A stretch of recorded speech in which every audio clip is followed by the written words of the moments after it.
Hello and welcome inside DiSanto Field. I'm John Schwartz. Alongside me is Case Western Reserve University head football coach Greg Debeljak. Coach, coming off another big win the last week against Allegheny, 58-14 on the road.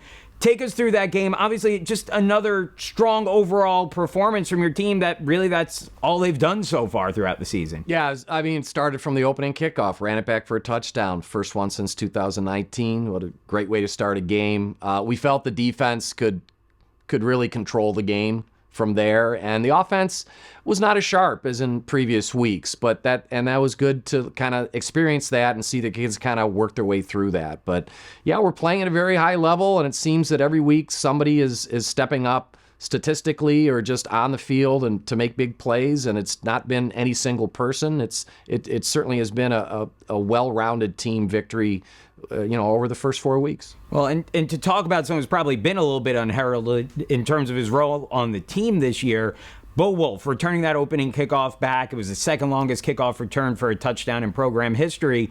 Talk about what he's done for the team, not just on kick returns, but punt returns too, where he had a 34-yard punt return in that game as well. Yeah, Bo has some explosive speed, and he has the knack of finding seams in defenses and return units. Yeah, he's an explosive player, and that is the one position at offensive skill. We have a lot of depth and guys that can make explosive plays. So it was great to see Bo being featured this week, and hopefully as a receiver, he'll have more opportunities in the future to be that guy. You know, the other guy to reflect on a second is Alex Framber, who's really continued his strong start to the season at quarterback.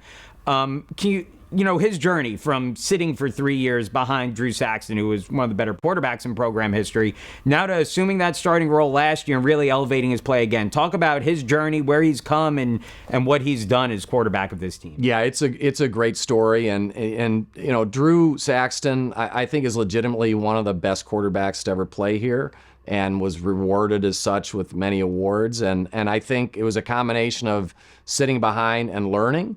But then when he had his opportunity and got more reps, he became, I think, a quarterback that I viewed him as a running quarterback that could also throw the ball. And he's turned into a quarterback that can just read defenses, throw the short, the intermediate, the deep ball. We've not run him much this year. And he's become even a better player than last year. That last year he ended the season as our all-time leader in passing efficiency. So it's a great story, and just a tribute to Alex and persevering and learning. And when he had his opportunity, he was ready for it. We'll get to this week's opponent in Saint Vincent in just a second, but I want to talk a little bit about the schedule for you guys, because again, the results have certainly been resounding. It's over 40 points in every game, keeping the other team under 14 in each game. But maybe doing against some competition that's going to be a little bit less difficult than what you'll face at the end of the season. We spoke about this before, but how are you approaching, again, keeping the team grounded through some of these early results, knowing that some of your toughest competition? Well, we just spoke yesterday in our team meeting. The average halftime score has been 43-5. So very proud of how we're executing. We're doing it with basically the same players we had on the roster last year, and they're playing at a much higher level. So whoever we're playing against, that's great football.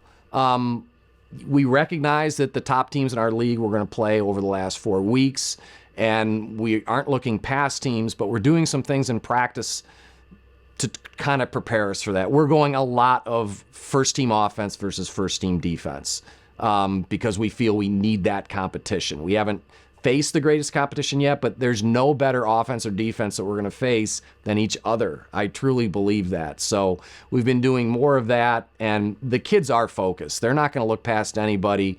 They want their opportunity to shine. So I'm really not worried for guys looking ahead. One of the problems we've had is we have not played a full 4-quarter game. So we're doing some things just strength conditioning wise, and again on the practice field that can help us with that. So when we need to play 4 quarters of football with our starters, that they're ready to do that. So this week facing Saint Vincent, coming back home for the first time in just about a month to play that game. Talk about what you've seen in Saint Vincent so far and their game film so far. What can we expect to see from the opponent this week? Yeah, last year when we faced Saint Vincent, we struggled offensively. We scored 19 points, 3 points in the first half.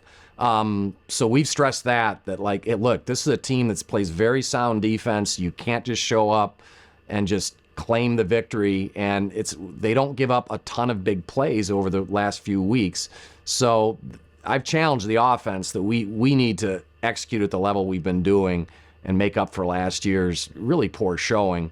And offensively, they have 2 big running backs, and they're very smart on how they use them. So yeah, every week there's going to be some, challenges. And this week, I think it would be a defense that lately has not given up big plays, and we're a big play offense. How are we going to respond to that? And defensively, they are a physical football team that wants to run the ball, and let's take that challenge on. Greg, thank you very much. We'll be back in just a few minutes for kickoff. Case Western Reserve University taking on the Bearcats of Saint Vincent at 7 o'clock kickoff when we return.